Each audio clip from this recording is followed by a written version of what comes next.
নমস্কার রাজাদা। আর প্লাস ডিজিটালে আপনাকে স্বাগত। আমার প্রথম প্রশ্ন, ইসরায়েল ও ইরানের সংঘাত পশ্চিম এশিয়ায় ক্রমশ উত্তেজনা বাড়াচ্ছে।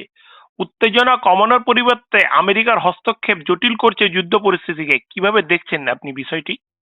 দেখুন, যুদ্ধ তো আমেরিকাই করেছে, না শুরু করেছে।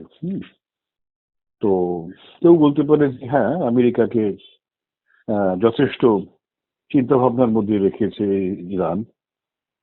এখন প্রত্যেক দেশেই তার স্বাধীন সার্বভৌমভাবে কাজ করার অধিকার আছে, এবং সেটা যদি সে না করতে পারে তাহলে রাষ্ট্রসংঘ বলে একটা জিনিস আছে, তাই না? তাদেরই হুম। সব দেশের উপরে একটা নিয়ন্ত্রণ করার দায়িত্ব বর্তায়। কিন্তু কোনো একটি বিশেষ দেশ বলতে পারে না আমি তোমাকে নিয়ন্ত্রণ করবো, এটা ইউএন চার্টারেরও বিরোধী।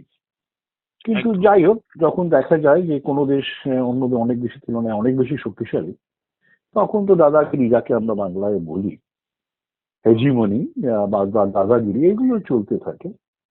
আর অনেক সময় দেখা যায় ক্ষমতা থাকলেও অনেক অনেক যারা স্টেটসম্যান আছেন, আমেরিকাতে প্রচুর এরকম মানুষ এসেছেন যারা এই দাদাগিরিটা খুব একটা পছন্দ করেন না। আহ, আমি জন বাইডেনকেও দেখেছি দাদাগিরির ঊর্ধ্বে ছিলেন, অনেক বিনীত আচরণ ছিল তার। কিন্তু এখন যিনি আছেন, তার প্রথম তার যে টার্ম যে ধরনের আচরণ ছিল, এখন অন্যরকম হয়ে গেছে।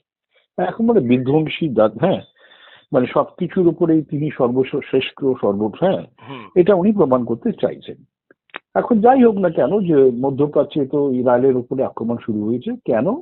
কি ওরা নাকি আম, পরমাণু অস্ত্র তৈরি করছে, এটা দীর্ঘদিন ধরেই সবাই বলে আসছে। ওদের পরমাণু যে ইউরেনিয়াম এনরিচমেন্ট, সেটা নাকি 90% ওপর চলে গেছে, যে কোনো দিন বোমাও হতে পারে। হুম।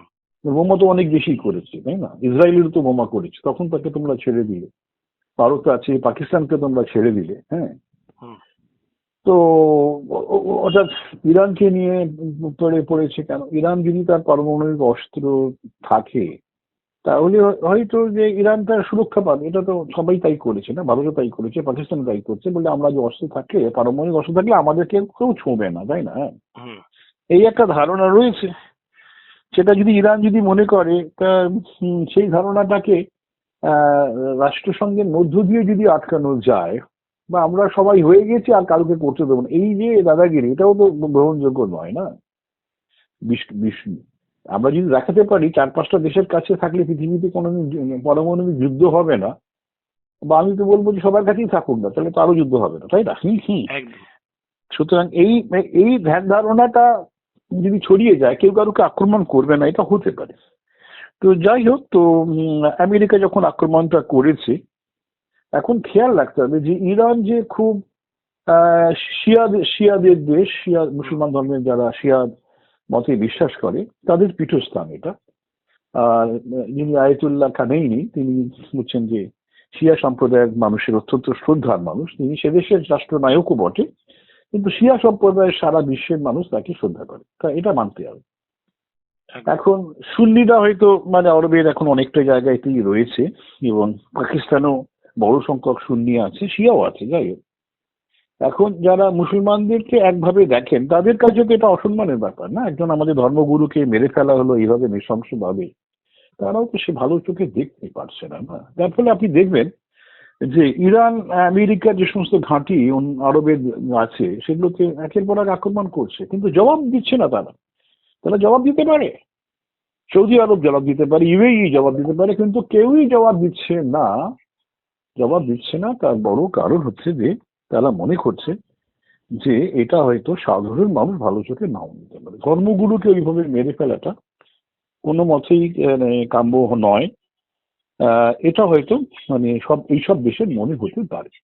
আচ্ছা। ভারত সরকার কোনো অফিসিয়াল আমরা দেখেছি কোনো কন্ডোলেন্স পাঠায়নি।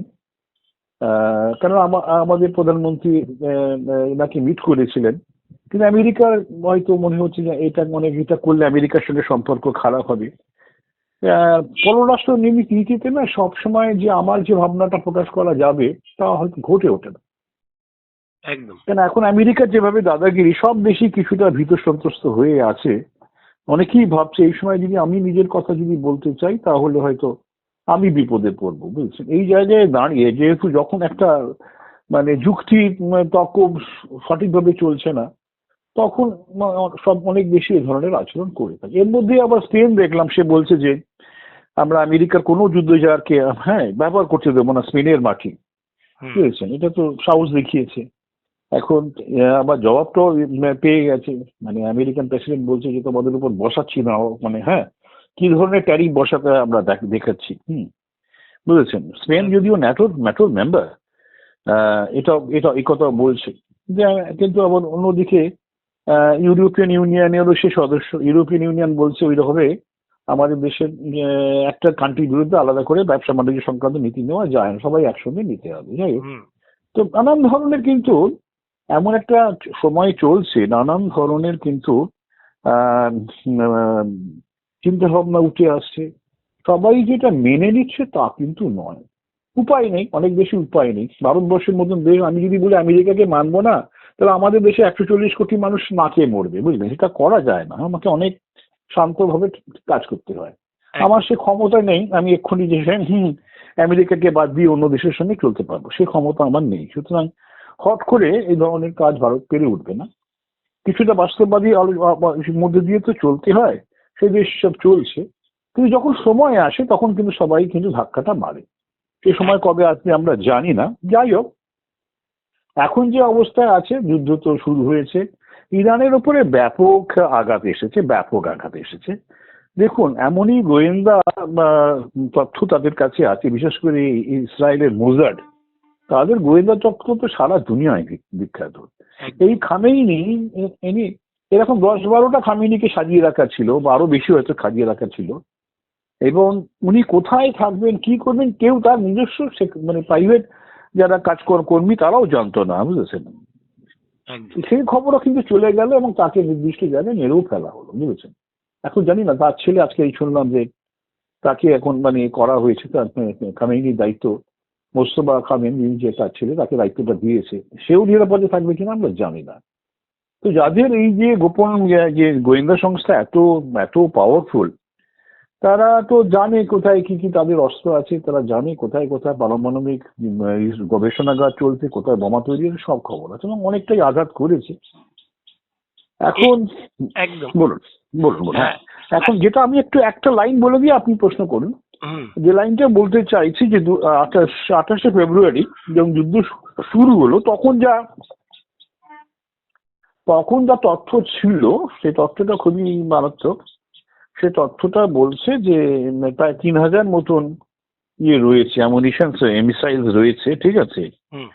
3000 মিসাইলস রয়েছে এর কাছে, ইরানের কাছে আছে, এবং বেশ কিছু তো এই থেকে খরচ করে ফেলেছে, বুঝেছেন? এখন মিসাইল রাতারাতি তৈরি করা তো যায় না, তার সময় লাগে। এখন প্রায় 2000 মতন এখন আপাতত আছে, সেটাও খরচা হচ্ছে রোজ, এবং রোজ যদি 50-60 টাকা করে খরচা করে, তাহলে বেশি দিন তো না, 30-40 দিন ম্যাক্সিমাম চলতে পারে। তারপরে যুদ্ধ যে একটা অস্ত্র অভাবেই শেষ হয়ে যাবে, এটা তো মোটামুটি পরিষ্কার না, কেউ ওদের সামনে আসছে না। হ্যাঁ, চায়না কিছুটা তার নিজের ঘর সামলাতে ব্যস্ত, সে আর্থিক প্রবৃত্তির দিকেই তার নজর বেশি, তারপরে যুদ্ধে গেলে তার বিরাট ক্ষতি হতে পারে, সে আর ওইদিকে ঝুঁকছেই না। চীনও রাশিয়াও মনে করছে যে ভ্লাদিমির পুতিন যে দরকার নেই, আমি খালি অস্ত্র বেচবো, ঠিক আছে, কি হচ্ছে আমার যুদ্ধে আমি বিবৃতি দিয়ে করবো, সুযোগ জড়াবো না, এটাই হচ্ছে সকলেরই ধারণা। এই জায়গায় দাঁড়িয়ে এখন তো আমেরিকা দাদাগিরি করার সুবর্ণ সুযোগ, এবং ইরানকে শেষ করে ছাড়বে।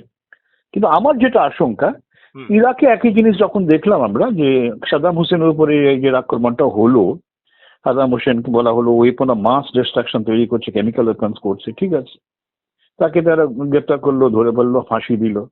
তারপরে ইরাক কি সুন্দর দেশ ছিল একটা, সেই দেশটা কোথায় গেছে? একেবারে মোটামুটি ভাবে প্রায় শেষ। সেখানে 1000টা টেররিস্ট অর্গানাইজেশন তৈরি হয়েছে। ইরানও একটা টেররিস্ট ফোর্স কে তারা করে। আইএস কিন্তু ইরাকের দিয়েই তৈরি হয়েছে, বুঝলেন? সন্ত্রাসবাদের পীঠস্থান হয়ে গেছে ইরাক। এখন ইরান আর একটা সভ্যতার দেশ, সেখানে একটা মানে শাসন ব্যবস্থা চলছে, মানুষ মোটামুটি ভাবে আছে, স্বপ্ন দেখছে। এরপরে কি হবে, যদি আপনি সেখানকার শাসন ব্যবস্থাটা ভেঙে দেন, এরপরে কি হবে, সেখানেও একটা আপনার সন্ত্রাসবাদের আরেকটা আতুরঘর তৈরি হবে। তারপরে সমগ্র আরব যে একটা সন্ত্রাস চারিদিকে এরকম চলতে থাকবে, তাতে লাভটা কার হবে, তাই না? এটা তো সাধারণ মানুষের লাভ হওয়ার কথা নয়। আমেরিকা হয়তো ভাবছে যে এইভাবেই আমি সে দেশের তেল, সে দেশের প্রাকৃতিক সম্পদ আমি লুটবো। সেটা যদি লক্ষ্য হয়, মনে হচ্ছে সেটাই লক্ষ্য, তাহলে হয়তো আমেরিকা বেশ কিছুদিন শান্তিতে থাকবে। কিন্তু সন্ত্রাসবাদ যেভাবে উঠছে সেটা কিন্তু আমেরিকাকেও একদিন, আমেরিকাকে ভুগতে ডিস্টার্ব হবে। করেছে, আমরা দেখেছি। হ্যাঁ, আমরা কি দেখেছি 9/11 কি ঘটেছে আমরা দেখেছি। একদম আবার আর কত কি হবে সেটা ভবিষ্যতে বলবে। হ্যাঁ, বলো। একদম। আর একটা হচ্ছে যে একদিকে ইসরায়েল ভারতের প্রতিরক্ষা প্রযুক্তির অন্যতম গুরুত্বপূর্ণ অংশীদার, আর অন্যদিকে ইরান ভারতের জ্বালানি নিরাপত্তার গুরুত্বপূর্ণ অংশীদার। এই অবস্থায় ভারতের কূটনৈতিক ভারসাম্য একটা বড় পরীক্ষা কি? দেখুন, ভারত কারোর সঙ্গে তো ঝগড়া করে না। আনফর্চুনেটলি আমাদের এমনই একটা পাকিস্তান, আমাদের তার প্রতিবেশী, যে যেচে পড়ে ঝগড়া করে, বুঝেছেন? তো ইদানিংকালে পাকিস্তান বাংলাদেশকেও কাছে পেয়েছিল। আশা করা যায় নতুন যারা নির্বাচিত সরকার এসেছে তারা বুঝতে পারছে যে ভারতের সঙ্গে ঝগড়া করার খুব একটা জায়গা নেই। আমরা কোথাও পৃথিবীতে কোথাও যুদ্ধতে সবার সমর্থন করেছি এরকম ব্যাপার কিন্তু ঘটেনি। শান্তি একদম চাইলে আমাদেরই সুবিধে, সবারই সুবিধে, ভারতে এটাই বক্তব্য। তার ফলে আমরা কিন্তু আমরা যে এমন একটা পাওয়ারফুল দেশ নেই যে আমরা বলবো সবাই শুনবে, তা তো নয়। হ্যাঁ, আমাদেরকে ওই জন্য যতটুকু যেভাবে বলা যায় শান্তির কথা সেটা ভারত বারবারই বলছে। আহ, এবং একটা ভারসাম্য তো রাখতেই হবে না। একদম। ইসরায়েল আমাদের যথেষ্ট সাহায্য করেছে, আমরা কৃতজ্ঞ অস্ত্রশস্ত্রের ব্যাপারে। তাদের যে সমস্ত ড্রোন দিয়েছে এই গত যুদ্ধেও আমরা ব্যবহার করেছি। এবং অনেকে হয়তো জানে না যে 62 চীনের যুদ্ধের সময় যখন ইসরায়েলের সঙ্গে আমাদের কোনো সম্পর্ক ছিল না, ভারতের এই বিপন্নতা দেখে সে সাহায্য করেছে। হ্যাঁ, বা 65 ওয়ারে সাহায্য করেছে, 72 যুদ্ধে সাহায্য করেছে। ইসরায়েল কিন্তু ভারতের একটা অকৃত্রিম বন্ধু হিসেবে উঠে এসেছে। এবং তার নানান প্রযুক্তি, ছোট্ট একটু দেশ, মানে তার প্রযুক্তি অসাধারণ। তার এই মানে চাষবাসের ক্ষেত্রে প্রযুক্তি মারাত্মক সুন্দর। এবং ডিফেন্স প্রযুক্তিও কম খরচে কি করে তৈরি তারা করছে। ভারত তাদের কাছ থেকে এখন অস্ত্রশস্ত্র প্রচুর কেনে। ভালো সম্পর্ক, দুটো পুরনো সভ্যতার দেশ। গঙ্গা নদী এবং জর্ডান নদীর সভ্যতা বহু পুরনো। হ্যাঁ, গঙ্গা নদীর উপর উৎপত্তি হয়েছে হিন্দু রিলিজিয়ন, ওখানে আব্রাহিমের রিলিজিয়নটা পুরোটাই হচ্ছে ইসরায়েল এবং পাশাপাশি এলাকাতে। হ্যাঁ, হুম, সুতরাং দুটো সভ্যতা বহুদিনের পুরনো সভ্যতা। আবার ইরানের সভ্যতাও ভারত পুরনো, তার সঙ্গে ভারতের দীর্ঘদিনের যোগাযোগ। এবং এই জায়গায় দাঁড়িয়ে আমাদের বন্ধুত্বটা দু দেশের সঙ্গে রয়েছে। আমরা কারোর পক্ষেও নেই, কারোর বিপক্ষেও নেই। এবং ইরান থেকে আমাদের তেল আসে, আমরা সেটা এখন আমেরিকা নিষেধাজ্ঞা আমরা কিছুই করতে পারছি না। হুম, হ্যাঁ, ইরানের চাবাহার বন্দর, সেটা দিয়ে আমরা একটা বিকল্প, চীনের বিকল্প রাস্তাঘাট, এবং আপনার বোম্বে থেকে কয়েক ঘন্টার মধ্যে চাবাহার পৌঁছে যাওয়া যেত, সেখান থেকে আবার রাস্তা নিয়ে যাওয়া যেত। কিন্তু চাবাহার প্রকল্প আমেরিকা এখন বলছে থাক, রেজিম চেঞ্জ হোক তারপরে দেখা যাবে। হুম, তো ইরানও আমাদের অত্যন্ত কাছের যে বন্ধু ছিল, তাকেও কিন্তু আমেরিকা চাপে পড়ে আমরা তার থেকে দূরে সরে এসেছি। হুম, এখন আমেরিকার চাপ নেই ইসরায়েলের ব্যাপারে, তাহলে আমরা সেখানে কাজ করে যেতে পারছি। ইরানকে আমাদের দূর থেকে সমর্থন জানানো ছাড়া, মানুষের প্রতি সমর্থন জানানো ছাড়া কিছু পথ নেই। একদম। যদি রেজিম চেঞ্জ হয় আমাদের তার সঙ্গে যোগাযোগ রাখতে হবে। তো মানে সরকার যায় সরকার আসে, কিন্তু দেশের মানুষের সঙ্গে তো সম্পর্ক তো যাবে না। সেদিকেই ভারতের নজর আছে। তবে যুদ্ধ হবার ফলে আমরা চিন্তিত। 1 কোটি মানুষ ওইসব এলাকায় থাকেন, তাদের নিরাপত্তা নিয়ে চিন্তিত। আমরা সব দেশকে বলছি তোমরা আমাদের দেশের নাগরিককে সুরক্ষিত রাখো, দেশের মানুষকেও বলছি তোমরা অযথা কোনো রিস্ক নিও না। এবং যে সব তেলের তো যোগানে চাপ আছে, আটকে যাচ্ছে, তেলের দাম বাড়ার সম্ভাবনা আছে। তেল থেকে যে জিনিসগুলো হয়, পার্টিকুলারলি ফার্টিলাইজার, তারও যোগান কমছে। হুম, কৃষিতে এর উপর একটা চাপ পড়ে, পার্টিকুলারলি ইউরিয়া, সেটা কমে যাওয়ার সম্ভাবনা আছে। এবং যে যখন জাহাজ কোম্পানিগুলো বিরাট ধাক্কা খাচ্ছে ইন্স্যুরেন্সের, তাদের ফের শুধু ওই রুটে না, অন্য রুটেও তারা ভাড়া বাড়াচ্ছে, ইন্স্যুরেন্সের ভাড়া বাড়ছে।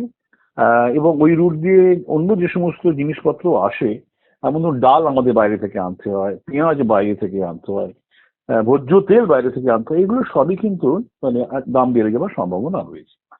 তো সাধারণ 140 কোটি দেশ, সবাইকে বেশি পথে থাকতে হয়। হ্যাঁ, সামান্য রোজগার নিয়ে সবাইকে পথ চলতে হয়। এই জায়গায় দাঁড়িয়ে ভারত সরকার মনে করছে যুদ্ধ বেশি দিন হলে ভারতবর্ষের মানুষের ক্ষতি। একদম। এবং তাই ভারত সরকার অ্যাপিল সবার কাছে, আর যুদ্ধ করো না। আমরা ভগবান বুদ্ধের দেশ, আমরা শান্তির কথা বলি। সুতরাং আমরা সেই শান্তির কথাটা আবার নতুন করে আমরা বলার চেষ্টা করেছি। কিন্তু ক্ষমতা এমনই জিনিস যে মানুষ ক্ষমতার দ্বন্দ্বে সব ভুলে টুলে শান্তি টান্তি খুব একটা বেশি মানে না। তো যাই হোক, কি হবে আগামী দিনই বলবে। ধনী দেশের খুব একটা, তাই না, বা ধনী মানুষের খুব একটা অসুবিধা হওয়ার কথা নয়। হ্যাঁ, যে সমস্ত অপেক্ষাকৃত উন্নয়নশীল দেশ তাদের এবং তাদের গরিব মানুষদেরই সমস্যা। এটা তো অনেকে বোঝে না। ভারত সরকার সেটা সারা বিশ্বের কাছে অ্যাপিল রেখেছে। এখন জানি না যুদ্ধ চলবে, কদিন চলবে না চলবে, তবে আমার ধারণা বেশি দিন চলার কথা নয়। বিশ্বযুদ্ধের কোনো সম্ভাবনা নেই, কেন কোনো ইরানের পাশে কেউ খুব একটা নেই। চীন বা রাশিয়া কেউ হট করে ঢুকে পড়বে না। সুতরাং যুদ্ধ হয়তো নিজের এতেই থেমে যাবে। কিন্তু যে ক্ষয়ক্ষতিটা হয়েছে সেটা কতটা আমরা সহ্য করতে পারবো সেটাই এখন দেখ।